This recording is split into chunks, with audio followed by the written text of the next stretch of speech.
अपने सभी सहयोगियों के साथ आप सभी का हृदय से स्वागत करता हूं। आज का दिन अत्यंत महत्वपूर्ण दिन है। देश की आबादी के सबसे बड़े राज्य के द्वारा देश के किसी भी राज्य का सबसे बड़ा बजट 2025-26 का आज विधानसभा में प्रस्तुत किया गया है। 2025-26 के इस बजट की कुछ महत्वपूर्ण बातें जो हाइलाइट्स हैं वो क्या हैं, उनके बारे में ही मैं अवगत कराने के लिए यहां पर आपके बीच में आया हूं। आप में से सभी और या ज्यादातर मीडिया से जुड़े हुए बंधुओं ने माननीय वित्त मंत्री जी के बजट भाषण को सुना होगा। बहुत सारी बातें ऐसी होती हैं जो मतवार नहीं हो पाती हैं, लेकिन उनका उल्लेख या तो बजट भाषण पे चर्चा के दौरान हो पाता है या फिर उनका उल्लेख हम लोग इन सभी प्रकार की विशेष प्रेस वार्ता के माध्यम से ही कर पाते हैं। और इसलिए आवश्यक हो जाता है कि उस ओर भी आप सभी का ध्यान आकर्षित हो सके, जिससे जनता जनार्दन तक उन बातों को हम पहुंचा सकें जिसके लिए जनता जनार्दन बड़ी उत्सुकता के साथ प्रतीक्षा करती है। मैं जब 2025-26 का उत्तर प्रदेश का यह बजट आज विधानसभा में प्रस्तुत किया गया है तो मुझे बताते हुए प्रसन्नता की अनुभूति हो रही है कि आदरणीय प्रधानमंत्री श्री मोदी जी के मार्गदर्शन में उत्तर प्रदेश सरकार का यह हमारी सरकार का 9वां बजट है और पिछले 8 वर्ष के अंदर जो कुछ भी सरकार ने कदम बढ़ाए हैं, उत्तर प्रदेश के लिए उठाए हैं, उसके अच्छे परिणाम हम सबके सामने देखने को मिले हैं। मैं इस बजट के प्रस्तुतिकरण के लिए वित्त मंत्री सुरेश खन्ना जी को और वित्त विभाग के अपर मुख्य सचिव समेत उन सभी अधिकारी और कर्मचारियों को हृदय से धन्यवाद देना चाहूंगा जिन्होंने अथक परिश्रम से उत्तर प्रदेश की आशा और आकांक्षाओं के अनुरूप इस बजट को आज सदन के पटल पर प्रस्तुत किया है। यह वर्ष हमारे लिए बहुत महत्वपूर्ण है। देश के संविधान को लागू होने का यह अमृत महोत्सव वर्ष भी है और साथ साथ उत्तर प्रदेश की स्थापना का भी यह अमृत महोत्सव वर्ष है। ये दोनों कार्य जनवरी 1950 में हुए थे और इसलिए 75 वर्ष की शानदार यात्रा के साथ आगामी 25 वर्ष की हमारी क्या योजना हो सकती है, उसका एक रोड मैप तैयार करने के लिए बजट अत्यंत महत्वपूर्ण है। इस अवसर पर हम सब संविधान के शिल्पी बाबा साहब भीमराव अंबेडकर, जिनके नाम पर डबल इंजन की सरकार लखनऊ में बाबा साहब भीमराव अंबेडकर स्मारक और सांस्कृतिक केंद्र की स्थापना कर रही है, संविधान के 75 वर्ष की इस यात्रा के लिए उन्हें विनम्र श्रद्धांजलि अर्पित करता हूं और यह केंद्र बहुत शीघ्र बाबा साहब भीमराव अंबेडकर के विचारों का एक केंद्र बनकर के संविधान की मूल भावनाओं के अनुरूप वंचितों को वरीयता देने के क्रम को तत्परता के साथ आगे बढ़ाएगी। यह एक नया माध्यम होगा और इसी को थीम में रख करके हमने 2025-26 का अपना बजट प्रस्तुत किया है। मुझे बताते हुए प्रसन्नता है कि पिछले जो बजट हम लोगों ने प्रस्तुत किए थे उन सब की अपनी एक थीम थी।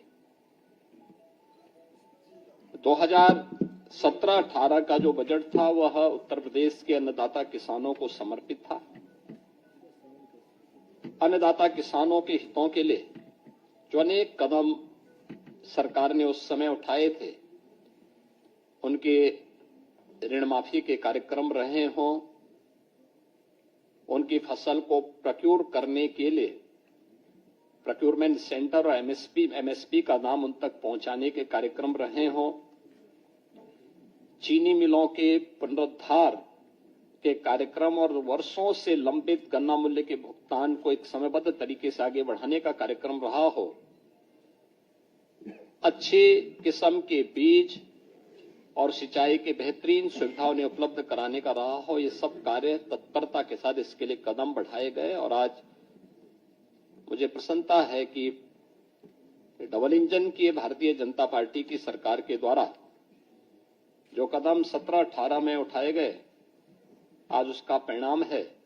उत्तर प्रदेश के किसानों की आमदनी को, जो 2017-18 के पहले आत्महत्या करने के लिए मजबूर होता था, आज उसको दोगुने से अधिक बढ़ाने में मदद मिली है।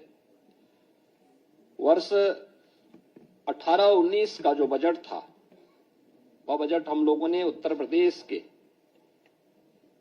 बीमारू राज्य से इसको उभारने के लिए इंफ्रास्ट्रक्चर और औद्योगिक विकास के लिए समर्पित किया था। आपने देखा होगा एक्सप्रेस वे में जो उत्तर प्रदेश की भागीदारी बहुत कम थी, आज गंगा एक्सप्रेस वे के पूर्ण होने के साथ ही उत्तर प्रदेश की भागीदारी देश के अंदर इंफ्रास्ट्रक्चर एक्सप्रेस वे में 55% से अधिक हो जाएगा। औद्योगिक विकास की दृष्टि से उत्तर प्रदेश का पहला इन्वेस्टर समिट भी हम लोगों ने 2018 में यहां पर संपन्न किया था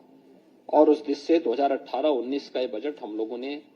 प्रदेश की जनता को समर्पित किया था। वर्ष 19-20 का बजट प्रदेश में महिला सशक्तिकरण को समर्पित था, जिसमें हम लोगों ने प्रदेश की मातृशक्ति के उन्नयन के लिए अनेक योजनाएं चलाई थी, जिनमें सामूहिक विवाह, मुख्यमंत्री सामूहिक विवाह की योजना हो,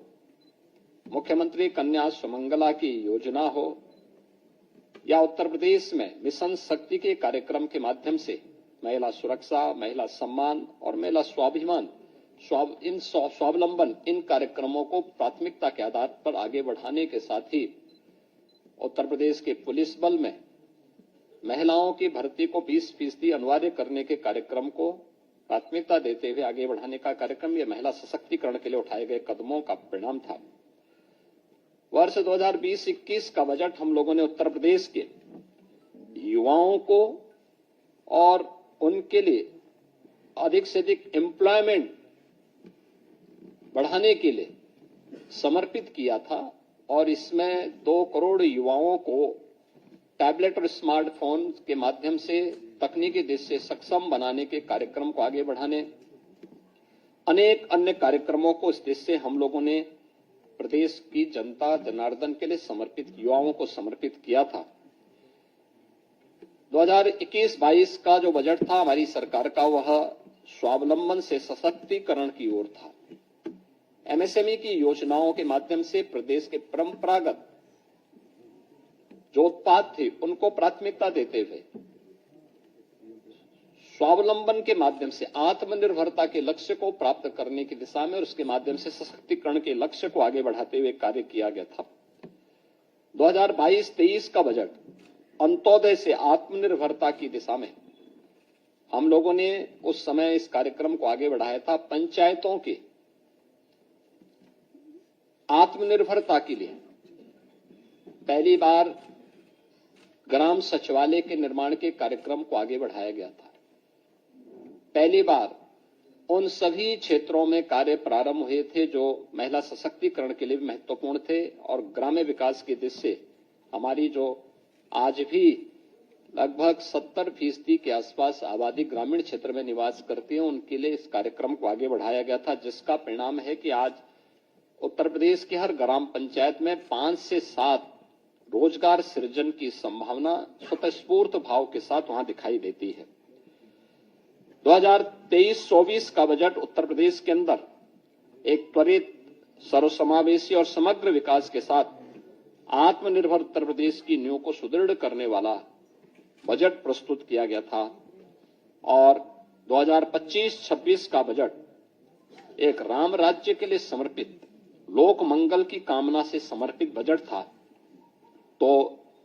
2025-26 के अंदर जो 2024-25 का हमारा बजट था, ये उत्तर प्रदेश के अंदर टूरिज्म में भी, ट्रेड में भी, टेक्नोलॉजी में भी एक नए उछाल लाने वाला बजट था। पहली बार 65 करोड़ से अधिक पर्यटक उत्तर प्रदेश के अंदर आए। 14 लाख से अधिक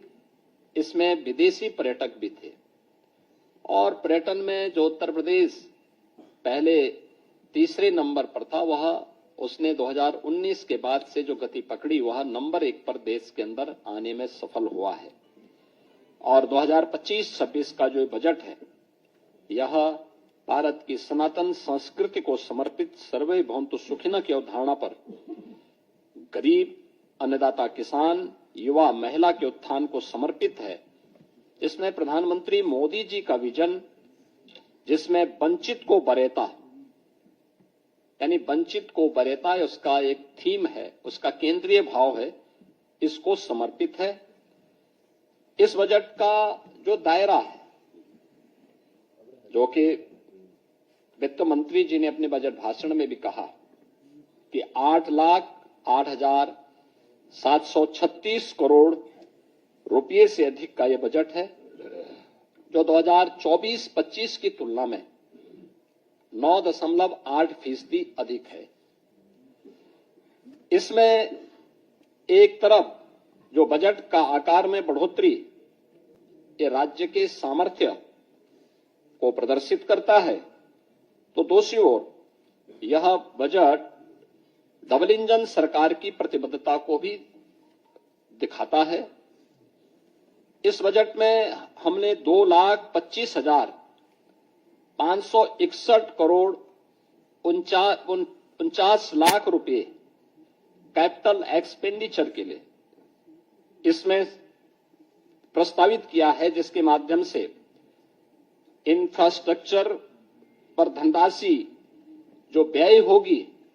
इससे अधिक रोजगार के सृजन इसके माध्यम से होंगे और यह अर्थव्यवस्था को सुदृढ़ करता है। हमने प्रदेश के अंदर 2017-18 में जब उत्तर प्रदेश की अर्थव्यवस्था, जो प्रदेश की कैसे हमने इसको बढ़ाने में सफलता प्राप्त की है, जो जीडीपी थी वह 12,89,000 करोड़ रुपए की थी, वह आज 24-25 में जो उसका अनुमान है वह 27,51,000 करोड़ रुपए होने का अनुमान वह है। और ये दिखाता है कि इसमें 3 वर्ष का कालखंड ऐसा था जब वैश्विक महामारी कोरोना जैसी त्रासदी का सामना करना पड़ा था, जो आर्थिक दृष्टि से अत्यंत पूरी दुनिया के लिए, केवल भारत के लिए नहीं या केवल यूपी के लिए नहीं, बल्कि पूरी दुनिया के लिए अत्यंत कठिन समय था। और आज उसी का परिणाम है कि 2016-17 में जिस उत्तर प्रदेश की अर्थव्यवस्था देश के अंदर 6ठी-7वीं अर्थव्यवस्था मानी जाती थी, आज उत्तर प्रदेश ने जो लंबी छलांग लगाई है, परिणाम है कि उत्तर प्रदेश आज देश का दूसरी बड़ी अर्थव्यवस्था के रूप में उभरा है। उत्तर प्रदेश के अंदर इसके लिए हमें रेवेन्यू लीकेजेज को समाप्त करने पड़े थे। टेक्नोलॉजी का अधिक से अधिक उपयोग किया गया था। हमें प्रदेश के अंदर राजस्व प्राप्ति के अपने नए साधन उपलब्ध करवाने पड़े थे। और मुझे बताते हुए प्रसन्नता है कि आज उत्तर प्रदेश ने जो कदम उठाए हैं, 22-23 हो, 23-24 हो या 24-25 के दौरान देश के सभी राज्यों में उत्तर प्रदेश का अपना एक महत्वपूर्ण स्थान रहा है और हम लोगों ने अपने राजस्व प्राप्ति करने के लिए जो कदम बढ़ाए हैं वह अत्यंत सराहनीय माने गए हैं पूरे देश के अंदर और वित्तीय क्षेत्र के जानकारों ने उसकी सराहना भी की है। मुझे बताते हुए प्रसन्नता है कि आज का जो बजट प्रस्तुत किया गया है, यह बजट जो कुल राजकोषीय घाटा है वह सकल राज्य घरेलू उत्पाद का यानी जो एफआरबीएम की जो लिमिट है रिजर्व बैंक ने घोषित की है 3% के अंदर वह 2.97% है और यह एक वित्तीय प्रबंधन की दृष्टि से एक बेहतरीन कदम माना जा सकता है। राज्य सरकार का बहुत व्यवस्थित वित्तीय प्रबंधन इसको मान सकते हैं। राजकोषीय अनुशासन का भी एक उत्कृष्ट उदाहरण यह अपने आप में है। मुझे ये बताते हुए प्रसन्नता है कि जो नीति आयोग के द्वारा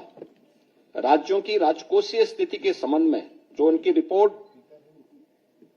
आई है उस रिपोर्ट के अनुसार भी उत्तर प्रदेश को फ्रंट रनर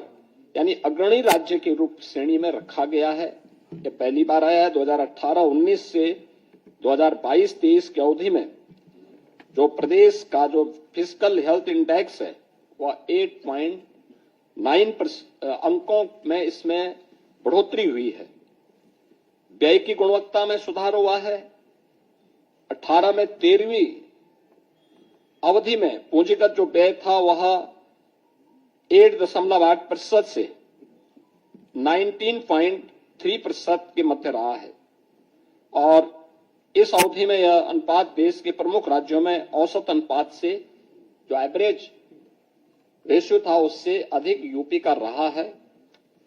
प्रदेश ने इस दौरान बेरोजगारी की दर को कम करने में सफलता प्राप्त की है और अत्यधिक रोजगार के सृजन करने में भी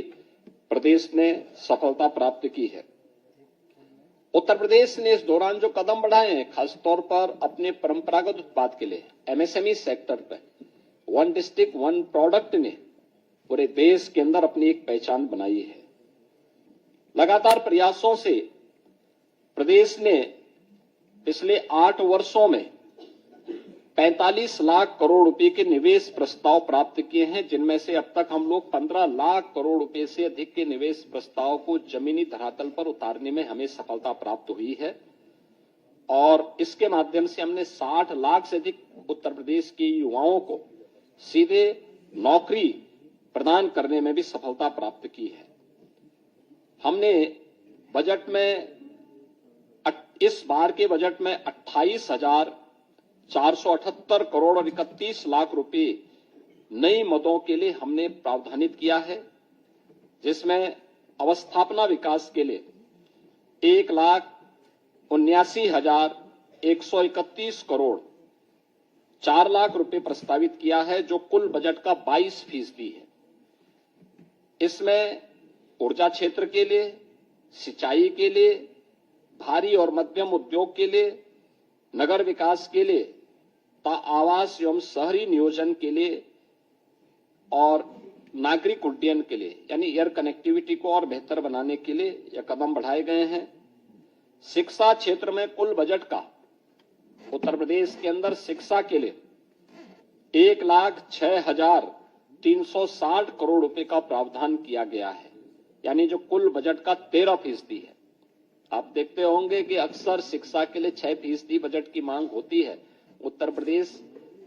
देश के उन राज्यों में जो 13% केवल शिक्षा पे खर्च कर रहा है। कृषि क्षेत्र में हम लोगों ने जो बजट के लिए प्रावधान किया, जिसमें कृषि और उसके सहायक सेक्टर हैं, जिसमें कृषि है, उद्यान है, पशुधन है, दुग्ध विकास का है, मत्स्य है, सहकारिता है, ग्राम्य विकास, पंचायती राज, नमामि गंगे और ग्रामीण जलपूर्ति का है। इसमें 89,353 करोड़ रुपए प्रस्तावित किया है, जो कुल बजट का 11% है। चिकित्सा क्षेत्र के लिए यह सेक्टर अत्यंत महत्वपूर्ण सेक्टर है। इसके लिए भी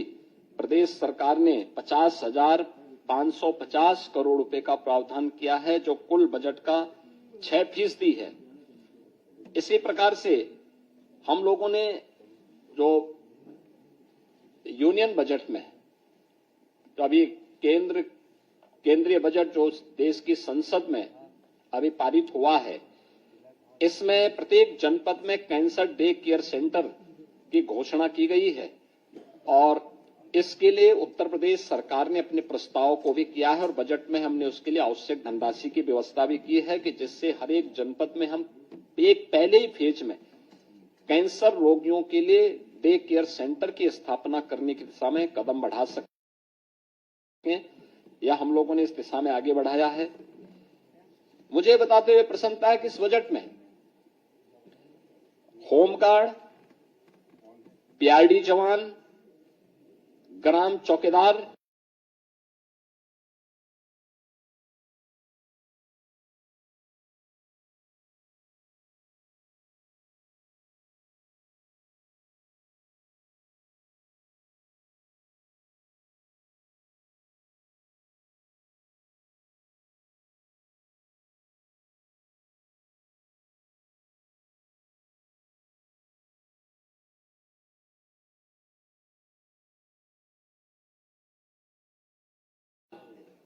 शिक्षा मित्र, बेसिक शिक्षा विभाग के अनुदेशक, आशा वर्कर,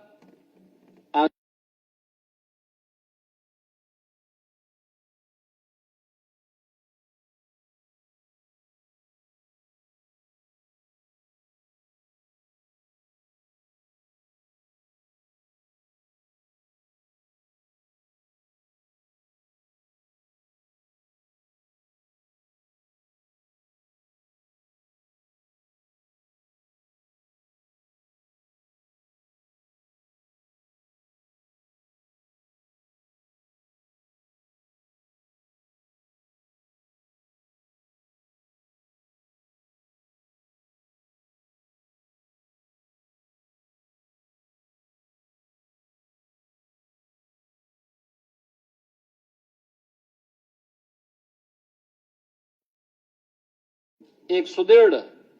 रेवेन्यू सरप्लस स्टेट के माध्यम से बीमारू राज्य नहीं है। डबल इंजन की सरकार ने 8 वर्ष में जो सामूहिक रूप से प्रयास आगे बढ़ाए थे, आज उसका परिणाम है कि हम भारत की डेवलपमेंट में ग्रोथ इंजन की भूमिका के रूप में एक प्रगतिशील राज्य के रूप में आगे बढ़े हैं। इस बार हमने बजट में 4 नए एक्सप्रेस वे की भी घोषणा की है, जिसमें आगरा लखनऊ एक्सप्रेस वे से गंगा एक्सप्रेस वे से आगरा लखनऊ एक्सप्रेस वे तक, यानी बाया हरदोई फर्रुखाबाद तक, इसको हम लोगों ने एक तो इसके लिए बजट का प्रावधान किया है। दूसरा, गंगा एक्सप्रेस वे को प्रयागराज से मिर्जापुर, वाराणसी, चंदौली और पूर्वांचल एक्सप्रेस वे के साथ जोड़ते हुए फिर पूर्वांचल एक्सप्रेस वे को इसी मार्ग से ले जाते हुए शक्तिनगर सोनभद्र तक जोड़ने के लिए भी एक घोषणा इसके साथ हम लोगों ने की है, जिसमें बिंद एक्सप्रेस वे के रूप में हम इसको जोड़ने जा रहे हैं। गंगा एक्सप्रेस वे को मेरठ से हरिद्वार तक जोड़ने के लिए भी हम लोगों ने इसमें आज के इस बजट में इसके लिए धनराशि की व्यवस्था की है और गंगा एक्सप्रेस वे को ही हम लोगों ने बुंदेलखंड एक्सप्रेस वे के साथ जोड़ने के लिए भी धनराशि की व्यवस्था आज के इस बजट में प्रस्तावित की है। प्रयागराज में महाकुंभ के अवसर पर इस बार हमारे जो अनुभव रहे हैं उसको देखते हुए हम लोगों को ये अनुभव हुआ है कि वहां पे आवागमन को और सुगम बनाने के लिए 2 नए ब्रिजेज बनाने बहुत आवश्यक हैं। एक शास्त्री ब्रिज के साथ पैरेलल गंगा नदी के ऊपर और एक यमुना नदी के ऊपर जो नैनी में सिग्नेचर ब्रिज है उसके पैरेलल एक नए ब्रिज बनाने के लिए इसके लिए भी धनराशि की व्यवस्था हमने यहां पर की है। मुझे बताते हुए प्रसन्नता है कि मॉडर्न टेक्नोलॉजी में लखनऊ को आर्टिफिशियल इंटेलिजेंस के एक केंद्र के रूप में, एक हब के रूप में विकसित करने के लिए भी धनराशि की व्यवस्था यहां पर की गई है। इसके अलावा प्रदेश के अंदर प्रत्येक मंडल स्तर पर प्रदेश सरकार ने एक एक कन्वेंशन सेंटर, ये कन्वेंशन सेंटर जो भी हमारे बनेंगे जिसमें बड़े पैमाने पर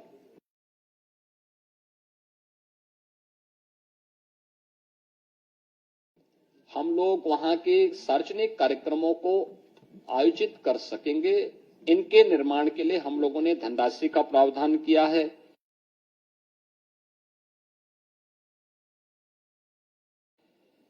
और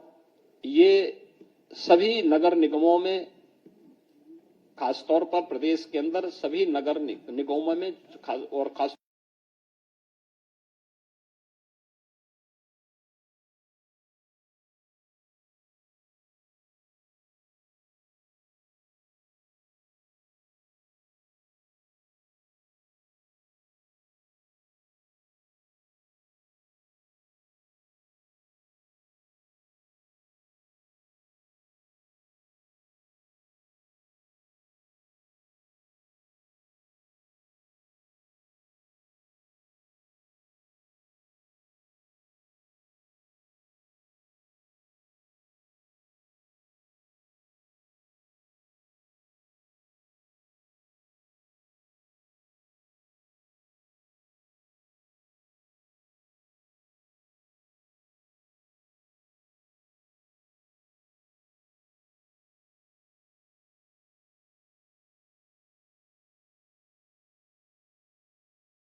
हम उस लक्ष्य तक उस परिवार को लेके जाएंगे कि मिनिमम वह परिवार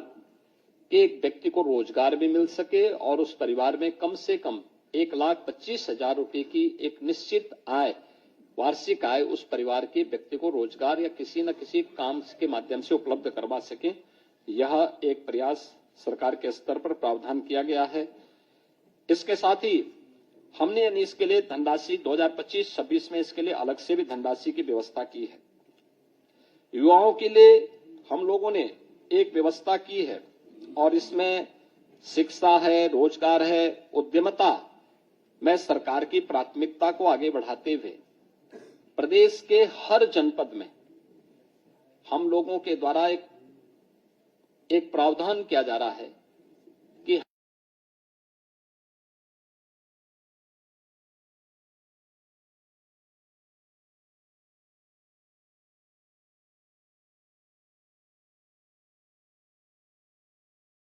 हर जनपद में हम एक डिस्ट्रिक्ट इकोनॉमिक जोन बना सकें, जो एक एम्प्लॉयमेंट जोन के रूप में कर सके। और ये एम्प्लॉयमेंट जोन भारत के अखंड भारत के शिल्पी लौह पुरुष सरदार वल्लभ भाई पटेल के रूप में जाने जाएंगे, जो प्रदेश के युवाओं को उन्हीं के क्षेत्रों में वहीं पे रोजगार के साथ जोड़ने में भूमिका, और ये अलग अलग प्रकार के होंगे, खासतौर पर अलग अलग प्रकार के कार्यक्रमों के साथ जुड़ेंगे। कोई इकोनॉमिक जोन औद्योगिक विकास के लिए होगा, कोई एमएसएमई के लिए होगा, कोई टेक्सटाइल के लिए होगा, कोई एजुकेशन के लिए होगा, कोई हेल्थ के लिए होगा। अलग अलग उसके लिए हम इन सभी जोन को उसके साथ विकसित करेंगे और उसमें एक सुविधा उसके साथ हम जोड़ने जा रहे हैं। इसके अलावा हम लोगों ने 10 जनपदों में इस बजट में एक प्रावधान किया है कि 10 जनपदों में हम लोग वस्त्र उद्योग के लिए, टेक्सटाइल पार्क के लिए निर्माण के कार्यक्रम को आगे बढ़ाएंगे। यह योजना हमारी समर्पित होगी संत कबीर के नाम पर। संत कबीर के नाम पर यह योजना उन जनपदों में वस्त्र उद्योग के लिए होगी। तो 2 जनपदों में राज्य सरकार 2 नए लेदर पार्क के निर्माण के कार्यक्रम को आगे बढ़ाएगी। जो योजना समर्पित होगी संत रविदास जी के नाम पे। इसके अलावा यह वर्ष समर्पित है पूर्व प्रधानमंत्री श्री अटल बिहारी वाजपेयी जी की जन्म शताब्दी वर्ष के लिए। प्रदेश के अंदर हम लोगों ने नगरीय क्षेत्रों में पुस्तकालयों के निर्माण के कार्यक्रम को, जो प्राथमिकता के आधार पर हम आगे बढ़ाने जा रहे हैं, उन कार्यक्रमों को इस बजट में हमने व्यवस्था भी की है। यह सभी अटल नगरीय क्षेत्रों में पुस्तकालय और उनके नाम पर ही ये डिजिटल लाइब्रेरी का निर्माण उन नगरीय क्षेत्रों में होने जा रहा है। इसके अलावा बजट में एक और चीज का प्रावधान किया गया है कि प्रदेश के अंदर आउटसोर्सिंग से जुड़े हुए जितने भी कार्मिक होंगे, उनके न्यूनतम मजदूरी को सुनिश्चित करने के लिए प्रदेश के अंदर हम लोगों ने एक व्यवस्था की है कि वह एक व्यवस्था के साथ हम लोग करने जा रहे हैं कि जिससे एक हम लोग प्रदेश के अंदर ही उस प्रकार की एक व्यवस्था करेंगे कि जिससे न्यूनतम पारिश्रमिक उन कार्मिकों को 16,000 से लेकर के 18,000 के दायरे में सीधे उनके अकाउंट में मिल सके। और इसके लिए एक निगम का गठन करने के बाद इस कार्यक्रम को सीधे राज्य सरकार अपने माध्यम से उसको संचालित करेगी। आउटसोर्सिंग की कोई भी कंपनी होगी, केवल सेवा के रूप में, आउटसोर्सर के रूप में जो शुल्क उसका होगा उसको राज्य सरकार अलग से अदा करेगी, लेकिन धनराशि ये पूरी की पूरी कार्मिक के खाते में जानी चाहिए। इस योजना के इसके साथ हम लोग जोड़ने जा रहे हैं। इसके अलावा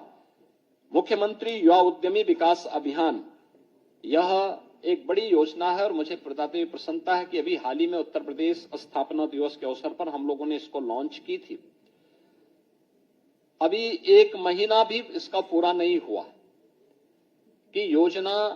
की प्रगति और प्रोग्रेस से आप जान सकते हैं कि अभी 98,000 से अधिक युवाओं ने इसमें आवेदन किया है। 76,000 आवेदन बैंकों को प्रेषित किए जा चुके हैं। 16,000 मामलों में ऋण स्वीकृत हो चुके हैं। 6,000 ऋण वितरित भी किए जा चुके हैं। और आगामी वर्ष के लिए हम लोगों ने फिर से 1 लाख ऐसे युवा उद्यमी के लिए भी धनराशि की व्यवस्था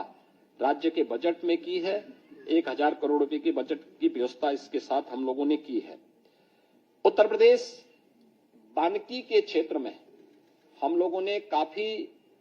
प्रगति की, यानी वन आच्छादन उत्तर प्रदेश के अंदर बढ़ा है।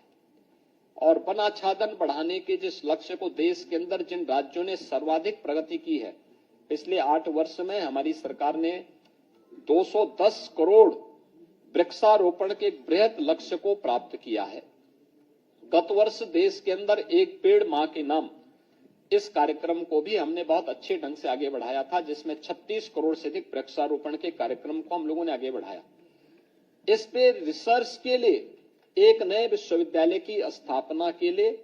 और साथ साथ वानिकी विश्वविद्यालय के साथ साथ वो औद्यानिक भी बन सके, यानी औद्यानिक उसको भी हम आगे प्रमोट कर सकें, इसके लिए एक विश्वविद्यालय के निर्माण के लिए भी हम लोगों ने धनराशि की व्यवस्था इसमें की है। और यह कार्यक्रम अब तक आगे बढ़ने जा रहा है। खासतौर पर एक नया कार्यक्रम अन्नदाता किसानों के लिए जो हम करने जा रहे हैं, उन्नत किस्म का बीज उन्हें प्राप्त हो। यह लखनऊ में हम लोग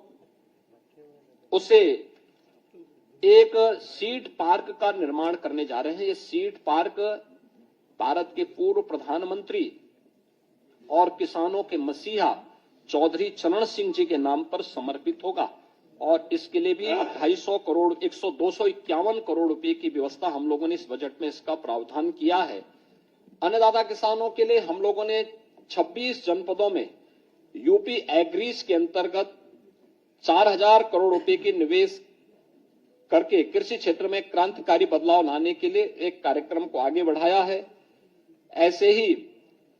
छाता की चीनी मिल को उसके क्षमता विस्तार के लिए धनराशि की व्यवस्था की है और पिपराइच की चीनी मिल के लिए भी वहां पे एक इंटीग्रेटेड शुगर कॉम्प्लेक्स में डिस्टिलरी के निर्माण के लिए भी धनराशि की व्यवस्था यहां पर की है। प्रदेश के अंदर हर जनपद की एक प्रमुख मंडी में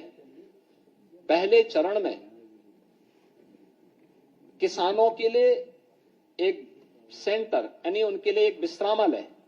और विश्रामालय के साथ साथ एक कैंटीन अन्नपूर्णा कैंटीन जो माता सबरी के नाम पर समर्पित होगा, इसके निर्माण के कार्यक्रम को भी हम लोगों ने इसमें व्यवस्था की है, जिसमें उन्हें बहुत कम दाम पर भोजन की थाली वहां उपलब्ध हो सके, इसकी व्यवस्था की है। तो मुख्यमंत्री कृषक दुर्घटना बीमा योजना के अंतर्गत भी किसान हो, किसान के परिवार के सदस्य हो या फिर अन्नदाता किसानों से जुड़े हुए जो अन्य उनके सहयोगी किसान होते हैं, इन पर किसी भी आपदा के कारण उनके दुर्भाग्यपूर्ण मृत्यु होने पर उन्हें 5 लाख रुपए की बीमा कवर को मुख्यमंत्री कृषक दुर्घटना बीमा योजना के साथ जोड़ा है, जिसमें 1050 करोड़ रुपए का व्यवस्था किया गया है और निराश्रित गोवंश के रखरखाव के लिए भी 2000 करोड़ रुपए का व्यवस्था हम लोगों ने इस बजट में प्रस्तावित किया है। प्रदेश के अंदर मेधावी छात्र छात्राओं के लिए स्कूटी की एक स्कीम हम लोग इस बजट में प्रावधान किए हैं, जिसके लिए 400 करोड़ रुपए की व्यवस्था की गई है और जिसमें महारानी लक्ष्मीबाई के नाम पर इस योजना को प्रदेश सरकार चलाएगी और इस कार्यक्रम को हम आगे बढ़ाने जा रहे हैं। मुख्यमंत्री सामूहिक विवाह की योजना 51,000 रुपए से बढ़ाकर के 1 लाख रुपए का प्रावधान और इसके लिए भी हम लोगों ने अब तक 4 लाख से अधिक गरीब बेटियों की शादी इसके माध्यम से की है। अब इस राशि को बढ़ाकर के किया गया, इसके लिए धनराशि का प्रावधान किया गया है। इसके अलावा अब तक विधवा पुनर्विवाह में जो प्रोत्साहन राशि थी 11,000 थी और जो निराश्रित महिलाएं थी उनकी पुत्रियों के लिए जो सहायता दी जाती थी उसकी राशि 10,000 थी। अब इसको ही बदल करके हमने उसको 1-1 लाख कर दिया है। 1-1 लाख की राशि हम लोग विधवा विवाह के लिए यानी पुनर्विवाह के लिए और विधवा महिलाओं की यानी निराश्रित महिलाओं की जो पुत्रियां थी उनकी शादी के लिए भी अनुमन्य सहायता की राशि को 1 लाख रुपए तक करने के लिए हम लोगों ने कार्य किया जा रहा है, प्रावधान किया गया है। मुझे बताते हुए प्रसन्नता है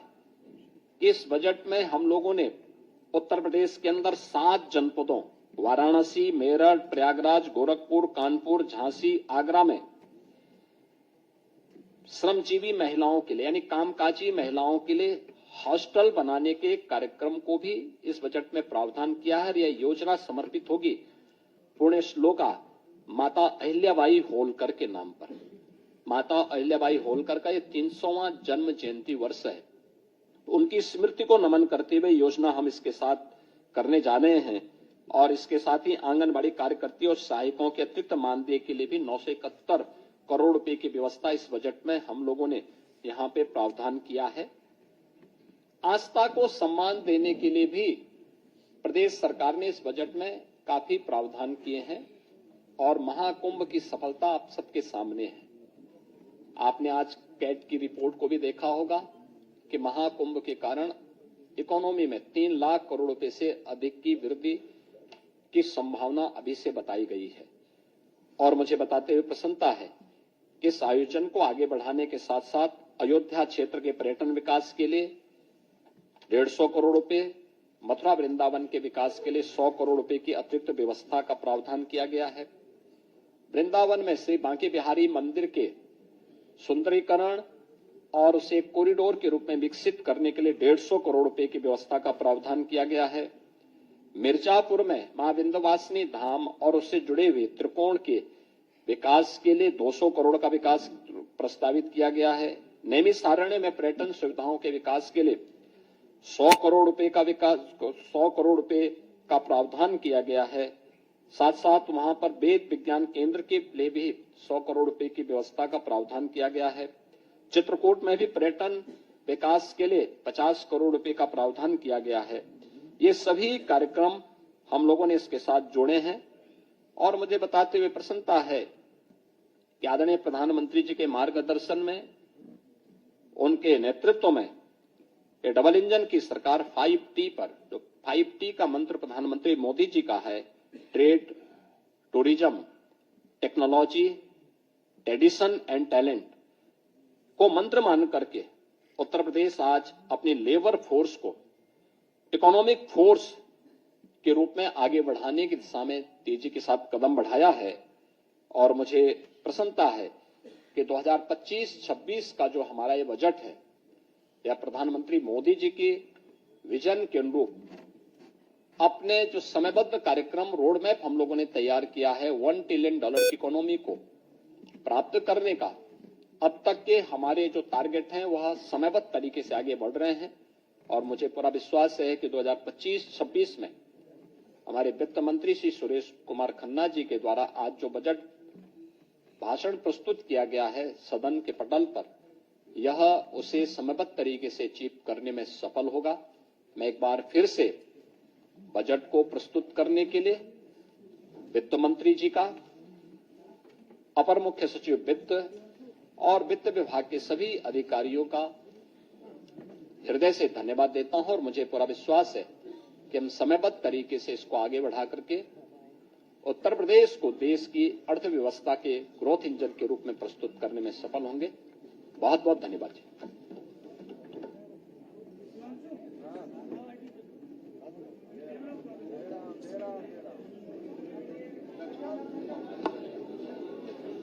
अरे बस सर, नहीं सर, भोजन है आप लोगों के लिए, से भोजन पे आमंत्रित।